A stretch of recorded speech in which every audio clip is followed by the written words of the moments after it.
बिहार चुनाव से पहले माई बहिन मान योजना का जिक्र, आरजेडी एमएलए बोले, काम के लिए चढ़ाना पड़ता है चढ़ावा। गोपालगंज में राजद कार्यकर्ताओं ने आगामी बिहार विधानसभा चुनाव बिहार इलेक्शन 2025 में भाजपा जदयू गठबंधन को सत्ता से उखाड़ फेंकने का संकल्प लिया। मढ़ौरा के विधायक जितेंद्र कुमार राय ने अपराध और भ्रष्टाचार के मुद्दों पर सरकार को घेरा। राजद ने तेजस्वी यादव के कार्यकाल की उपलब्धियों को गिनाया और सत्ता में आने पर महिलाओं को आर्थिक सहायता और मुफ्त बिजली देने का वादा किया। चुनाव से पहले बीजेपी को झटका देने की तैयारी में पूर्व विधायक 31 साल बाद कांग्रेस में करेंगे वापसी। बिहार में चुनाव को लेकर हलचल तेज हो गई है।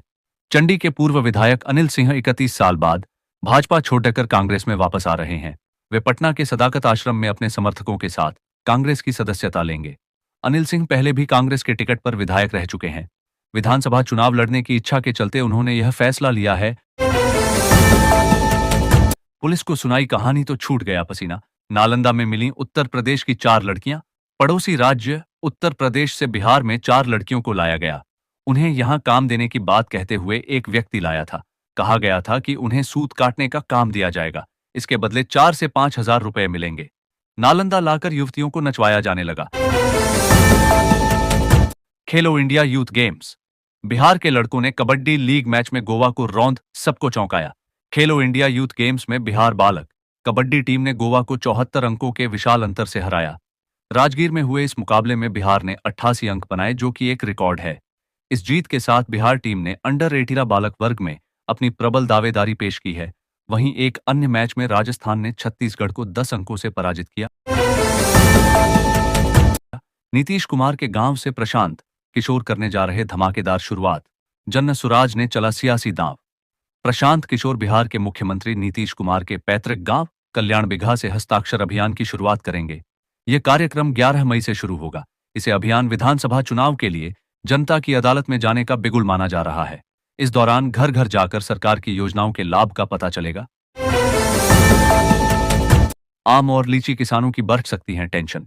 कृषि विभाग ने मौसम को लेकर दी अहम जानकारी। बिहार में मौसम के बार बार बदलने से आम और लीची की फसलें प्रभावित हो रही हैं, जिससे किसानों को नुकसान हो सकता है।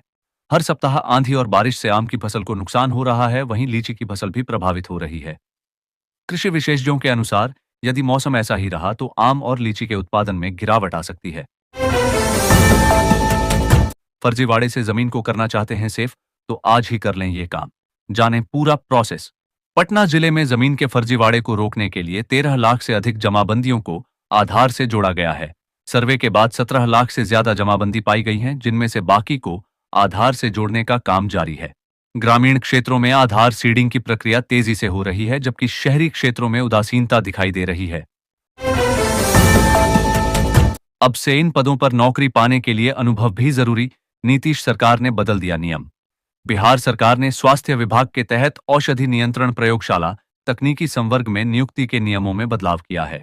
बदले नियम के अनुसार अब सरकारी विश्लेषक, जीवाणुविद और टेक्नीशियन जैसे पदों पर नियुक्ति कार्य अनुभव और लिखित परीक्षा के आधार पर होगी। लिखित परीक्षा 75 अंकों की होगी और कार्य अनुभव के लिए अधिकतम 25 अंक निर्धारित हैं। नरेंद्र मोदी ने हमारे फैसले को डस्टबिन में फेंका। पटना में कांग्रेस ने उदाहरण देते हुए भाजपा पर लगाए आरोप। कांग्रेस के राष्ट्रीय महासचिव व राष्ट्रीय प्रवक्ता रणदीप सिंह सुरजेवाला सोमवार को एक दिन के दौरे पर पटना पहुंचे हैं। राजधानी में उन्होंने पार्टी के नेताओं से मुलाकात की और चुनाव तैयारियों पर गहन चर्चा की। इसके बाद मीडिया से बात करते हुए उन्होंने नरेंद्र मोदी सरकार पर कई बड़े आरोप लगाए। बिहार के लोगों के लिए खुशखबरी, जल्द इन 9 पुलों पर रफ्तार भरेंगी गाड़ियां, सफर होगा आसान। बिहार में आने वाले समय में गंगा नदियों पर बनने वाले 9 नए पुल अस्तित्व में आ जाएंगे। इनमें से 6 पुलों का निर्माण पटना में किया जा रहा है। इन सभी पुलों पर आवागमन शुरू होने के बाद प्रदेश में गंगा नदियों पर पुलों की कुल संख्या 16 हो जाएगी। वर्तमान में 7 पुल संचालित हैं। इन पुलों के बनने से लोगों का आवागमन आसान होगा। बिहार में शिक्षकों के लिए अच्छी खबर। आपके 2 काम में लेट हुए तो डीओ डीपीओ पर गिरेगी गाज।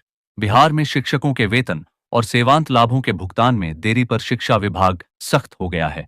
इसके लिए अब जिला शिक्षा पदाधिकारी डीओ और जिला कार्यक्रम पदाधिकारी डीपीओ को जवाबदेह ठहराया जाएगा। वेतन भुगतान में किसी भी तरह की देरी होने पर उनसे स्पष्टीकरण मांगा जाएगा। विभाग ने निगरानी के लिए एक सेल भी गठित किया है। वॉलीबॉल के पहले मैच में बिहार को मिली करारी शिकस्त, पश्चिम बंगाल ने हराया। खेलो इंडिया यूथ गेम्स के पहले दिन वॉलीबॉल में बिहार को पश्चिम बंगाल से हार का सामना करना पड़ा। पटना के पाटलिपुत्र खेल परिसर में हुए मुकाबले में पश्चिम बंगाल ने बिहार पर शुरू से ही दबाव बनाए रखा और सीधे सेटों में जीत हासिल की। बिहार की टीम एक भी सेट जीतने में सफल नहीं रही। बिहार में पहली बार खेलो इंडिया का आयोजन किया जा रहा है। मैथिली की तान, पंकज त्रिपाठी का बखान।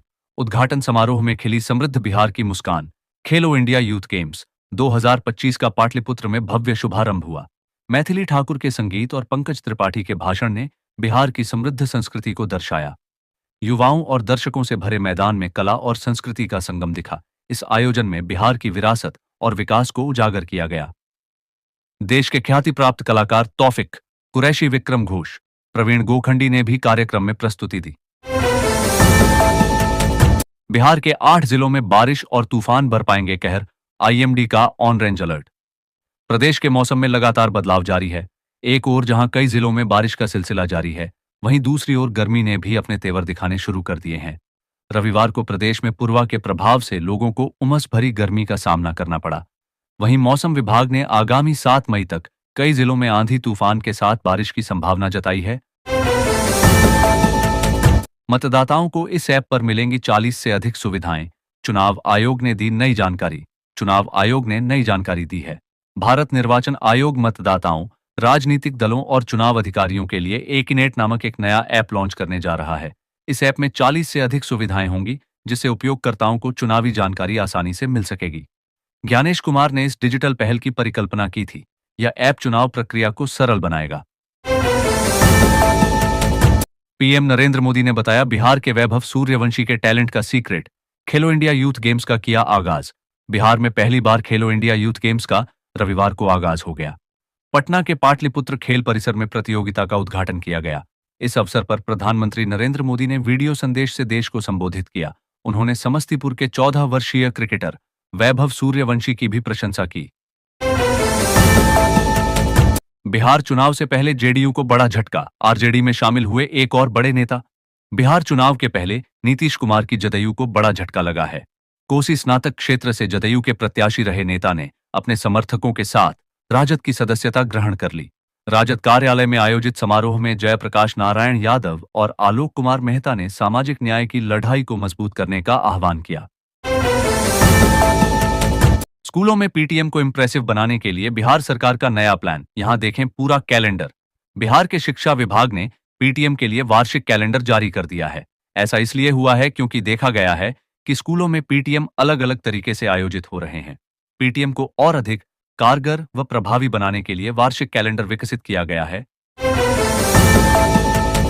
नीट यूजी में भौतिकी के प्रश्नों ने उलझाया। यहां जानें परीक्षार्थियों के एक्सपीरियंस। बिहार के 35 जिलों के 142 से अधिक सेंटरों पर नीट यूजी का एग्जाम हुआ। परीक्षा के दौरान करीब 7% अभ्यर्थी अनुपस्थित रहे। परीक्षा केंद्रों में प्रवेश से लेकर बाहर निकलने की प्रक्रिया कॉन्टैक्टलेस रही। 180 प्रश्न 720 अंकों के लिए पूछे गए थे। यहां जाने परीक्षार्थियों की जुबानी। बिहार चुनाव से पहले पप्पू यादव ने संभाल ली कांग्रेस की कमान। बताया कितनी सीटों पर लड़ना चाहिए। पप्पू यादव ने फिर से कांग्रेस का समर्थन करते हुए कहा कि यह समय की मांग है। उन्होंने बिहार विधानसभा चुनाव में कांग्रेस को कम से कम 100 सीटों पर उम्मीदवार उतारने की बात कही। यादव ने दावा किया कि 2025 में एनडीए गठबंधन हारेगा और महागठबंधन की सरकार बनेगी। उन्होंने अपनी पार्टी जाप का कांग्रेस में विलय करने की बात पर भी जोर दिया। बिहार में सरकारी ठेके मैनेज करने वाले ऋषुश्री की कमाई जान उड़ जाएंगे होश। कारनामों की है लंबी लिस्ट। ऋषुश्री अधिकारियों की काली कमाई को देश विदेश में मैनेज करता था। महज 7-8 वर्षों में उसने करोड़ों की काली कमाई भी कर ली। उसने कमाई का एक बड़ा हिस्सा दिल्ली एनसीआर जैसे इलाकों में रियल एस्टेट में निवेश किया है। इस दौरान उसने कई बार विदेश की यात्रा भी की।